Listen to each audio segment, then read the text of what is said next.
Michael Jackson 150 साल जीना चाहता था। किसी के साथ हाथ मिलाने से पहले दस्ताने पहनता था, लोगों के बीच में जाने से पहले मुंह पर मास्क लगाता था। उसकी देखरेख करने के लिए उसने अपने घर पर लगभग 12 डॉक्टर नियुक्त किए हुए थे, जो उसके सर के बाल से लेकर पांव के नाखून तक की जांच दिन प्रतिदिन किया करते थे। उसका खाना लेबोरेटरी में चेक होने के बाद उसे खिलाया जाता था। उसको व्यायाम कराने के लिए 15 लोगों को रखा हुआ था।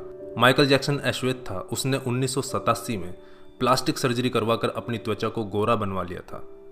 अपने काले माँ बाप और काले दोस्तों को भी उसने छोड़ दिया। गोरा होने के बाद उसने गोरे माँ बाप को किराए पर लिया और अपने दोस्त भी गोरे बनाए। शादी भी गोरी औरतों के साथ की। नवंबर 15 को माइकल ने अपनी नर्स डेबी रो से विवाह किया, जिसने प्रिंस माइकल जैक्सन जूनियर और पेरिस माइकल कैथरीन को जन्म दिया। वो 150 साल तक जीने के लक्ष्य को लेकर चल रहा था। हमेशा ऑक्सीजन वाले बेड पर सोता था। उसने अपने लिए अंगदान करने वाले डोनर भी तैयार कर रखे थे, जिन्हें वह खर्चा देता था ताकि समय आने पर उसे किडनी, फेफड़े, आंखें, किसी भी शरीर के अंग की जरूरत पड़े तो वह उनको आकर दे दें। उसको लगता था कि पैसे और अपने रसूख के बदौलत मौत को भी चकमा दे सकता है, लेकिन वह गलत साबित हुआ। 25 जून 2009 को उसके दिल की धड़कन रुकने लगी। उसके घर पर 12 डॉक्टर्स की मौजूदगी में हालत काबू में नहीं आए।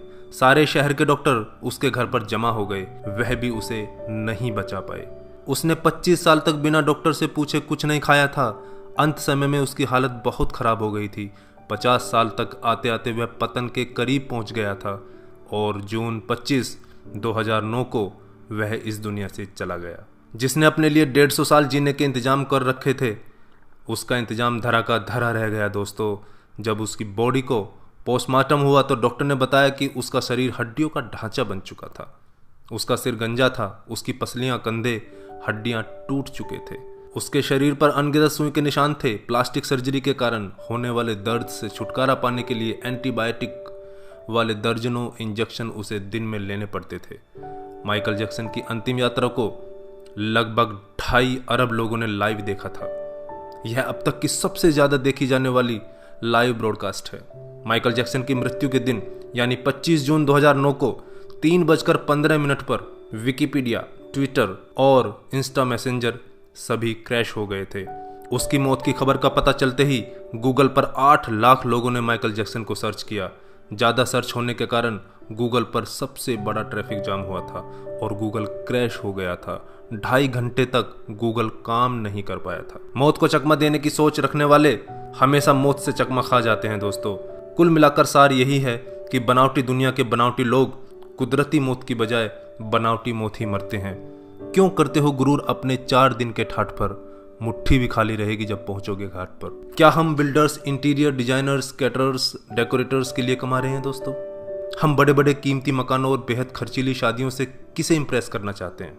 क्या आपको याद है कि 2 दिन पहले किसी की शादी में आपने क्या खाया था? जीवन के प्रारंभिक वर्षों में क्यों हम पशुओं की तरह काम करते रहते हैं और काम में जुटे रहते हैं? कितनी पीढ़ियों के खान पान और लालन पालन की व्यवस्था हम करना चाहते हैं? हम में से अधिकांश लोगों के 2 बच्चे हैं, बहुत का तो सिर्फ एक ही बच्चा है। हमारी जरूरत कितनी है और हम कितना पाना चाहते हैं, इसके बारे में जरा सोचिए। क्या हमारी अगली पीढ़ी कमाने में सक्षम नहीं है जो हम उनके लिए ज़्यादा से ज़्यादा सेविंग कर देना चाहते हैं? क्या हम सप्ताह में 1.5 दिन अपने मित्रों, अपने परिवार और अपने लिए स्पेयर नहीं कर सकते? क्या आप अपनी मासिक आय का 5% अपने आनंद के लिए, अपनी खुशी के लिए खर्च करते हैं? सामान्यतः जवाब नहीं में ही होता है। हम कमाने के साथ साथ आनंद भी क्यों नहीं प्राप्त कर सकते दोस्तों? इससे पहले कि आप स्लिप डिस्क का शिकार हो जाएं, इससे पहले कि कोलेस्ट्रॉल आपके हार्ट को ब्लॉक कर दे, आनंद प्राप्ति के लिए समय निकालिए मेरे दोस्तों। हम किसी प्रॉपर्टी के मालिक नहीं होते, सिर्फ कुछ कागजातों, कुछ दस्तावेजों पर अस्थायी रूप से हमारा नाम लिखा होता है। अगर भगवान ऊपर है तो वो हमें देखकर हंसता होगा। वो सोचता होगा कि हम कैसी कैसी बातें करते हैं जब हम कहते हैं कि मैं इस जमीन के टुकड़े का मालिक हूं। किसी के भी बारे में उसके शानदार कपड़े और बढ़िया कार देखकर राय कायम मत कीजिए। हमारे महान गणित और विज्ञान के शिक्षक स्कूटर पर ही आया जाया करते थे। धनवान होना गलत बात नहीं है, लेकिन सिर्फ धनवान होना गलत है। आइए जिंदगी को पकड़ें इससे पहले कि जिंदगी हमको पकड़ ले। एक दिन हम सब जुदा हो जाएंगे, तब अपनी बातें, अपने सपने हम बहुत मिस करेंगे। दिन, महीने, साल गुजर जाएंगे, शायद कभी कोई संपर्क नहीं रहेगा। एक रोज हमारी बहुत पुरानी तस्वीर देखकर हमारे बच्चे हमसे पूछेंगे कि तस्वीर में ये दूसरे लोग कौन हैं। तब हम मुस्कुराकर अपने अदरस आंसुओं के साथ बड़े फक्र से कहेंगे, ये वो लोग हैं जिनके साथ मैंने अपने जीवन के बेहतरीन दिन गुजारे थे। मेरे दोस्तों, जीना सीखिए। धन्यवाद। जय हिंद।